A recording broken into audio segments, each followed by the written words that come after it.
Okay, so welcome guys, and today we are looking at a round 4 game at the ongoing Africa Online Individual Chess Championship, and we are joined by Tamika from this university. Take it away, Tamika. Thank you so much, Victor. Today's game is going to be brilliant.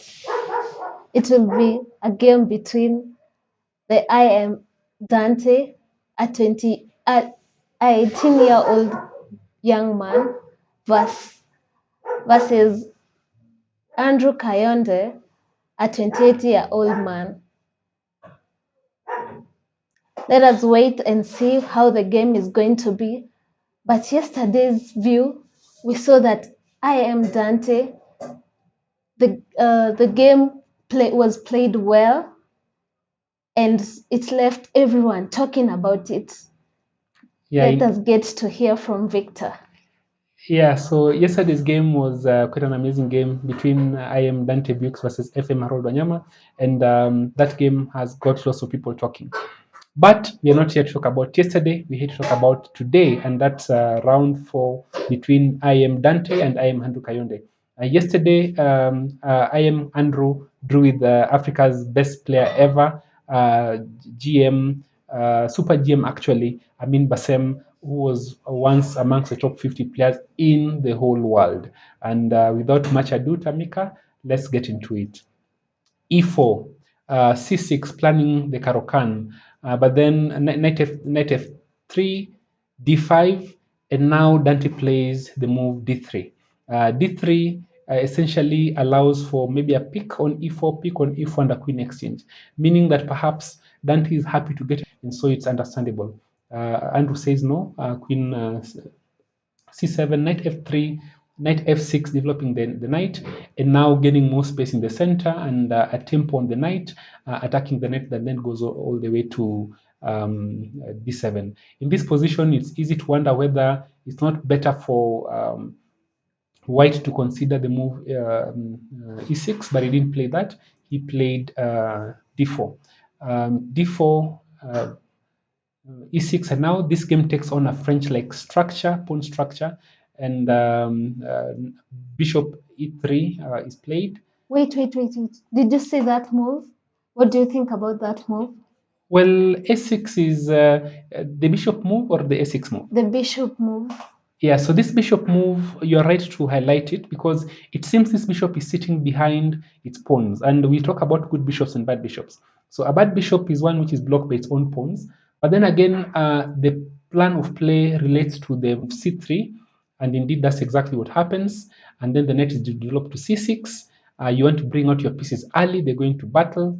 And then now this move, knight to f4. I think the main issue really here is to allow the bishop to come out, but also in some instances, this knight could consider coming to the square d3, but it's a very slow process. The clear place for this knight is not very well known, and perhaps this could be an original position. So now a queen to b6, attacking the pawn. How is white going to defend the pawn? Remember, this is I am Dante Beukes. Yes, I did sacrifice a pawn, then a bishop, then a rook, then a knight. He sacrificed almost everything to give checkmate on the board, and that's exactly what happened. So now this pawn is attacked. He can defend with the rook to b1, queen to c1, queen to c2, d2, e2, bishop to c1 or even the knight to d3. So which one does Dante choose? In fact, the pawn can also move up to d3. He chooses none of those and simply plays bishop to d3, telling black, pick my pawn if you'd like. You are not going to dare I am Andrew with such simple chess, and he goes ahead and picks it. The c3 pawn is attacked. White just castle. So basically, this is a double pawn sacrifice, and it's amazing that this is what is being done. This is what Magnus Carlsen does. I'm not comparing Dante to Magnus. They do look a little bit alike when they're young, but he's sacrificing a second pawn. He wasn't forced to do it. He's just done it for his own volition. So I think before Andrew takes the pawn, he decides to play the move c4, attacking the bishop. So when the bishop moves away, then he picks the pawn. So this bishop can come to c2 and comes to e2. So if you're Dante in this position, which move are you going to choose? Tamika, will you choose e2 or will you choose c2? Well, Choose a square, c2 or e2. I'll choose the c2. c2 square. Actually, that's probably a very good move because it keeps the bishop on this diagonal. Please pause the video, leave a comment now and tell us which square you're choosing for this bishop, because the square that Dante chose looks like an immediate blunder, and he takes bishop takes the pawn on c5. Ladies and gentlemen, it looks like FIM Dante does not like his light squared bishop. He does not like it. Every time he gets a chance to give it out for free, he's going to do that. Yesterday, he gave up the exact same bishop on f7 against Harold. But then remembering that Harold is a very strong player, in this position, when he gives up his bishop, we have to ask ourselves what's going on. And Andrew picks it up. The move is followed by d5. Come on. There's a pawn hanging on e5, and this knight can pick the pawn on e5, the knight that's being attacked. Turns out, if this knight picks on e5, then the pawn on e6 is picked, and once it's picked, the knight picks on e3, e6, and there's a check threat here. Plus, this king is completely stripped open. So let's pause and see what's going on. Yes, black is a piece up, but which piece? Look at that rook sitting on, is that Iceland? I'm not sure where that is. The hedge square, the far end. Look at the other rook, completely out of play. Black is completely behind in development. He needs maybe one move, two moves to castle. He needs four moves to join the rooks. And the pawn structure is completely destroyed. So this is what Dante Beukes is counting on. Yes, he's a piece down, but the piece is down is not even close to coming into play. Plus, this queen will provide some tempi. And so Andrew determines that it's not safe to save his piece. While in fact, I've checked on engine, he should have played this knight coming down to d8, and that basically stops the attack on his tracks. Nonetheless, it's a rapid game, 25 minutes plus 10 seconds, and he played knight on d to e5, picks, and then now this move, knight to knight going on to h5. Knight to h5 stops the bishop from moving, because his bishop on f8 moves, then the pawn on g7 falls. And if you attack the knight, then the knight comes to f6 with check. You can never castle, and you're just going to have a very tough play. Remember, black has given back the piece that you won, and is basically just 2 pawns up in this stage, minus development. Tammy, so what happens? The pawn is picked on c3. Bishop goes to b6, and the next few moves are pretty straightforward. So here, white plays knight f4, and Andrew has a chance to exchange off the queens. He has less space. He's been in development. He's king in the center. Why on earth would you think twice about it? So Andrew immediately, of course, exchanges the queens.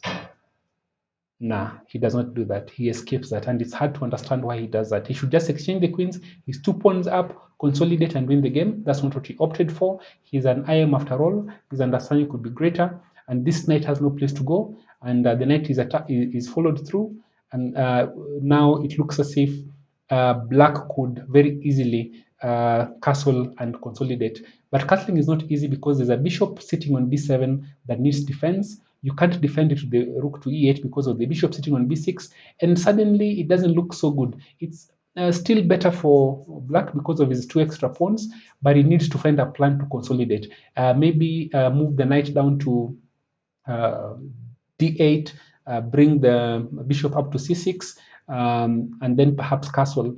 But it's not easy to know exactly what black is doing. Knight to g3, knight to b4, queen is attacked, queen to f6, and now bishop to g5. And in this place, it's more or less equal dynamically.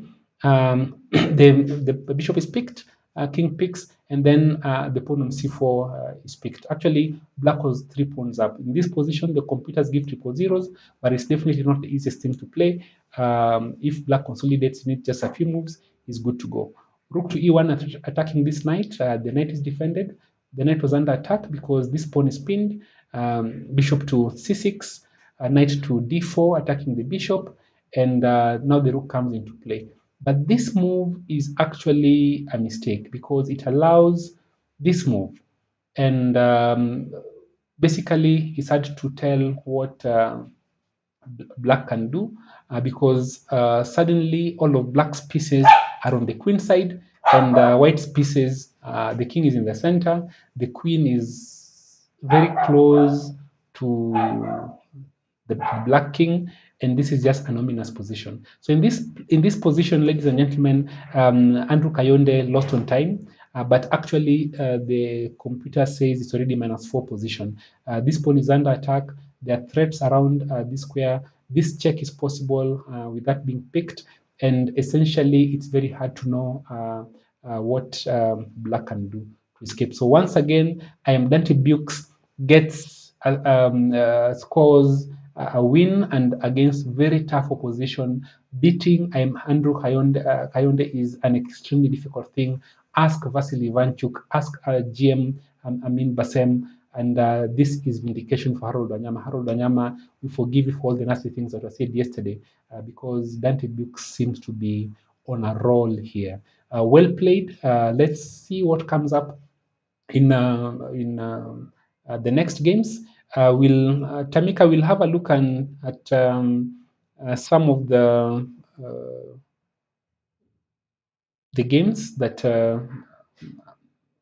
were played. Let me just have a look at that and see what the scores were like in the previous round. You may not see this with us. Please forgive me. The view will not be perfect, but you'll be able to see some of the results of round 4. And Fee Rakotomaharo won against Sedawi, who's really not well known. Basem and Ali drew. It was not a good draw. It was just a few moves, probably repetition, but very early on. And then GM Belasin won against Mariano Ortega. Dante Beukes won against Andrew Kayonde. David Silva drew with the GM Amir Zaibi. Harold Wanyama won against Abdallah Abdelaziz. And Ahmed Buzidi won against Inacio. Watholse won against Mehul Gohil. Sergio Miguel won against Elvis Likoko. Maybe you can look at that game very quickly because Elvis is a very strong player and he's been doing fairly well. So just running through the game very quickly just to see how that went. Yeah, maybe the space here is limited and there's a pawn lost, and this will be a straightforward conversion for black. Okay, so this was a tough game, but not a wipeout at all. And the 2 points are going to win. Yeah, so the next round has actually started as we speak. The next round is round 5 is already taking place. Tamika, and in round 5, it hasn't started. Oh, it's actually started, yes. Fee is playing against Belashin. Adli is playing against Dante Beukes. Sedawi is playing against Amin Basem. Watholz is playing against David Silva. We can take a look at some of the positions on most of these games just now. And this is the position. This is the position.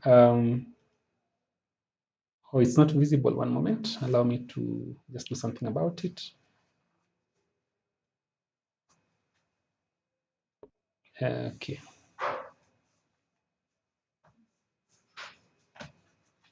Okay, will allow me to just make that visible. One moment. Um,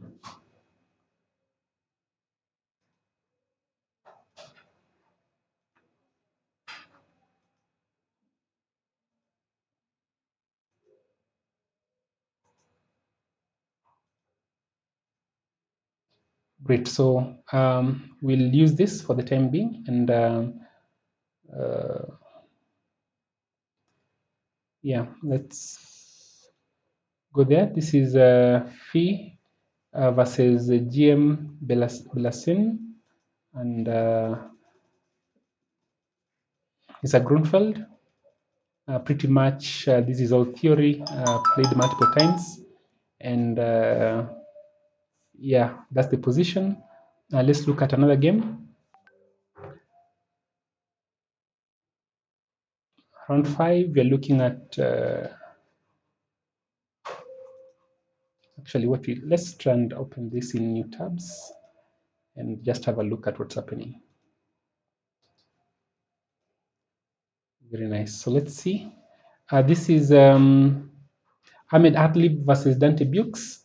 Dante is black, and it's a reti opening, and even, but the bishop looks pretty even this, except it's never a good idea in my view to play this. This move, h3, is generally weakening, but it's been played by GM Ahmed Adli. So I have zero local standard comment. Of course, queen takes is mandatory. If you look at the next game, this is a game between, wow, look at GM Amin Bassem. He has 20 minutes more time than he started with, and he's playing against Jamin Sadoui, who's done pretty well. End of day one had 3 points, and it's a French defense advance. And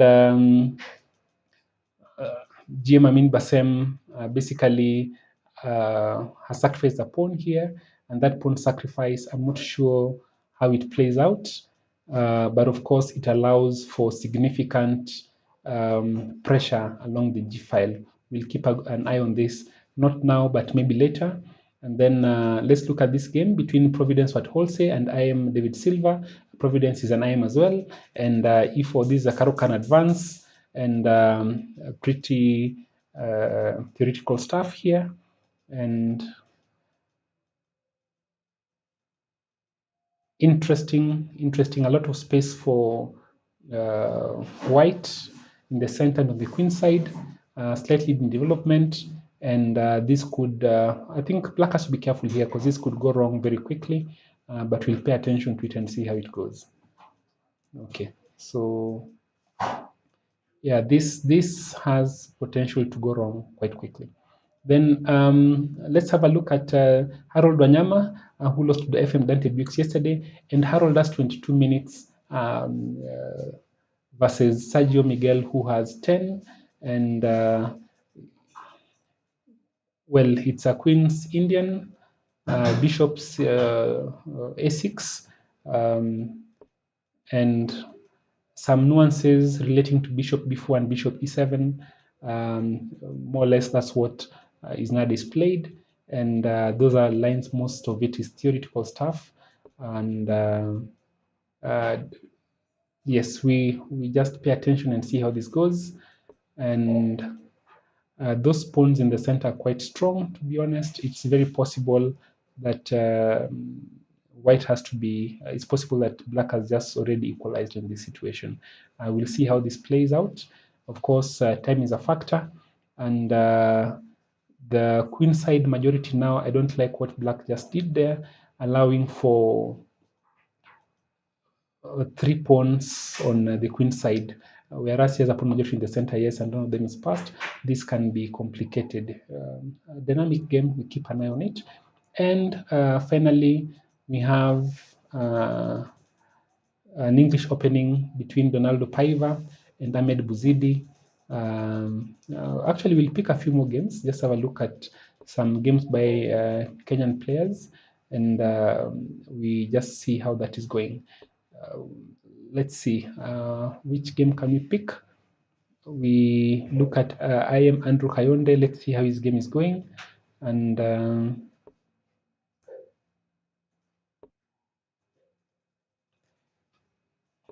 against Queen's Gambit. This is the Meran. The Meran. I think with just a transposition could have as if bishop. Normally here you expect pick on c4 followed by b5, but the players are opting for different lines, and all this have been played probably a million times. And black has sacrificed a pawn, but has a bishop pair. So we'll see how this plays out. Very interesting stuff as we see how it plays out. I'm not sure there'll be enough compensation for that pawn sacrifice, and it's possible that FM Zubai Amduni may just be on his way to a loss. And then finally, if we can look at a game by maybe a few Kenyan players. So Jackson Kamau has already won his game against Libe, and this must have gone very fast. And an English opening.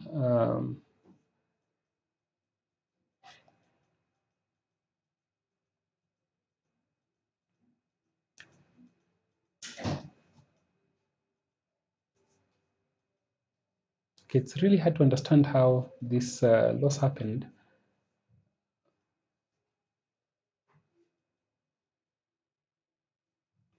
Because the play was pretty decent.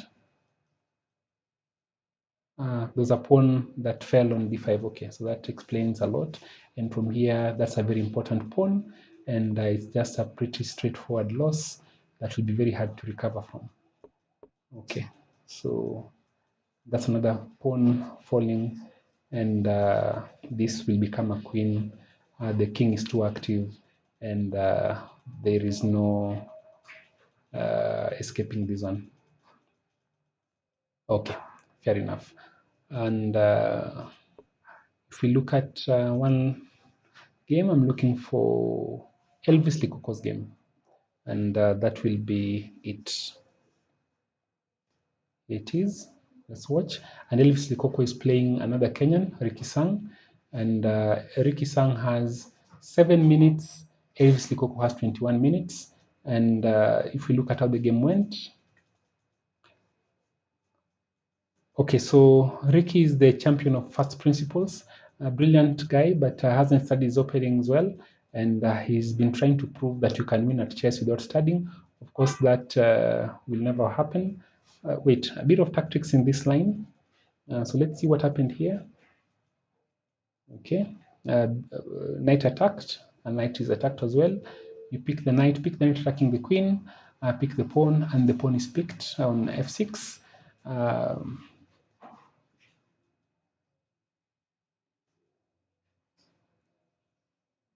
In this position, it looks as if white has some advantage, having won a pawn, but the pawn on c3 is falling, and it will be hard to defend the pawn on c6, which actually falls. And now black is just a pawn up.